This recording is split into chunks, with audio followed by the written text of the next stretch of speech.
Thank you, Mr. Chairman. I think Senator Hoeven really outlined very well the priorities for North Dakota, but while the majority leader is here, I'd like to mention, as one of the negotiators on the tobacco settlement, we worked very hard to try and get a transition piece for your farmers so that they could, in fact, find success growing other crops. I think the industry's willingness to step up might have been encouraged a little bit by that settlement. But North Dakota in the 1990s passed a hemp bill allowing for the growth of hemp in our state. We've been waiting for this for almost 20 years. And so I'm proud to join with you in helping your farmers transition away from tobacco, transition into a crop that they can be successful in. I think that's the beauty of the Farm Bill for all of us. Beauty of the Farm Bill is we recognize the regional differences, we recognize the commonalities, and then we're able to forge a coalition and forge a great bill, as our ranking member and our chairman have done here. I just want to point out a couple things. I hope that we can all hang together on the floor against changes to the Farm Bill that will weaken this structure and this coalition. We know that there's going to be attempts to change the foundations of the crop insurance program. Limitations that I think could weaken the crop insurance program. We always have a challenge with sugar, as you know. Some of the colleagues here don't always share that point of view, but I voted for catfish, I voted for tobacco, which I voted for a lot of things, you know, cotton and rice that we don't grow in North Dakota, because that's in essence the quality of the coalition that's forged here. And so I stand ready. 90% of North Dakota's land is engaged in production agriculture, whether it's ranching or farming. Think about that. I mean, it is the bedrock of what we do in North Dakota, and as the majority leader has said, it is part of our culture, and we care deeply about this. That's witnessed by having 2 senators from North Dakota on the Ag Committee. And so we're going to have an amendment process here. I hope that we come out united to pass a Farm Bill and to make this process easy on the 2 who have done the most amount of work, and that is Chairman Roberts and Ranking Member Stabenow, to get this across the finish line.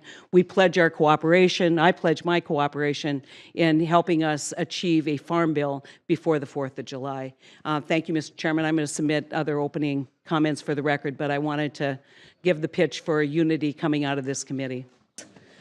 This may seem like it's a little esoteric and unique to North Dakota, but I think it is a critical amendment to have a discussion about two issues. One is states' rights and the state's ability to regulate who owns farmland. It is critically important that we keep, actually keep input costs down. I think Senator Grassley in his opening comment talked about land prices and talked about the growth in land prices. It's been part of North Dakota's heritage for a lot of years to not allow corporations to own farmland. That has helped keep farmland in the hands of family farmers. It has helped reflect, I think, a long-standing policy.